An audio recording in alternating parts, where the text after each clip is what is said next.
सोचो, एक प्यारा सा किचन है जहां मसालों की खुशबू आ रही है और एक स्वादिष्ट खाने का वादा है। काउंटर पर शराब की एक बोतल रखी है जिसका गिलास गर्म रोशनी में चमक रहा है। लेकिन यह बोतल सिर्फ एक ड्रिंक से ज्यादा है। यह एक कहानी है, एक ऐसी कहानी जो विज्ञान और प्रकृति के मेल से बनी है। वाइन बनाना असल में केमिस्ट्री का एक नाजुक नृत्य है। यह एक सफर है जो अंगूर के बाग से शुरू होता है, जहां सूरज की रोशनी और मिट्टी अंगूर को पोषण देते हैं, और यह हमारे गिलास में खत्म होता है, जहां हम इसके जटिल स्वादों का आनंद लेते हैं।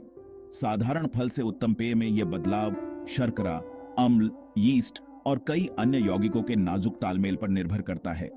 इस खोज में हम वाइन केमिस्ट्री की दिलचस्प दुनिया में उतरेंगे, इसके निर्माण के पीछे के रहस्यों को उजागर करेंगे।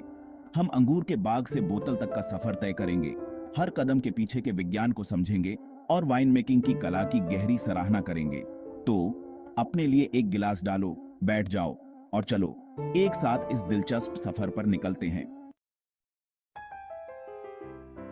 हमारा सफर अंगूर से ही शुरू होता है, एक छोटा सा फल जो वाइन बनाने के लिए जरूरी चीजों से भरा होता है। जैसे जैसे अंगूर बेल पर पकता है, यह सूरज की रोशनी को ऊर्जा में बदलता है और उसे अपने गूदे में शर्करा के रूप में जमा करता है।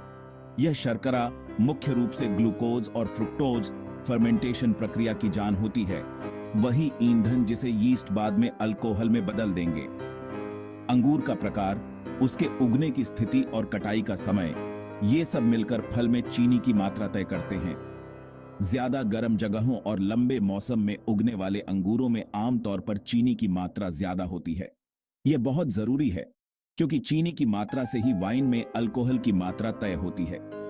ज्यादा चीनी का मतलब है यीस्ट के लिए ज्यादा भोजन, जिससे बनने वाली वाइन में अल्कोहल का स्तर भी ज्यादा होगा। अंगूर में चीनी और अम्लता का संतुलन भी महत्वपूर्ण होता है। जहां चीनी मिठास और अंततः अल्कोहल प्रदान करती है, वहीं अम्लता वाइन को ताजगी, संतुलन और अच्छी तरह से पुरानी होने की क्षमता प्रदान करती है।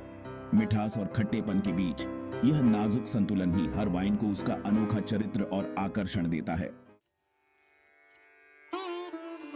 एक बार कटाई के बाद अंगूर अपने परिवर्तन के अगले चरण पर जाते हैं, क्रशिंग। यह प्रक्रिया सुनने में जितनी आसान लगती है, रस या मस्त निकालने के लिए उतनी ही महत्वपूर्ण है, जिसमें वाइन मेकिंग के लिए सभी आवश्यक तत्व होते हैं। क्रशिंग के तरीके समय के साथ विकसित हुए हैं, प्राचीन काल में पैरों से कुचलने से लेकर आधुनिक मशीनों तक। हालांकि लक्ष्य वही रहता है, अंगूर के छिलकों को धीरे से तोड़ना और अंदर के कड़वे बीजों को कुचले बिना रस को बाहर निकालना। परिणामी मस्त शर्करा, अम्ल, पानी, टैनिन, रंग द्रव्य और सुगंधित यौगिकों का एक जीवंत मिश्रण है। यह एक जटिल मिश्रण है जिसमें अंगूर का सार होता है, जो फर्मेंटेशन के जादू से बदलने के लिए तैयार होता है।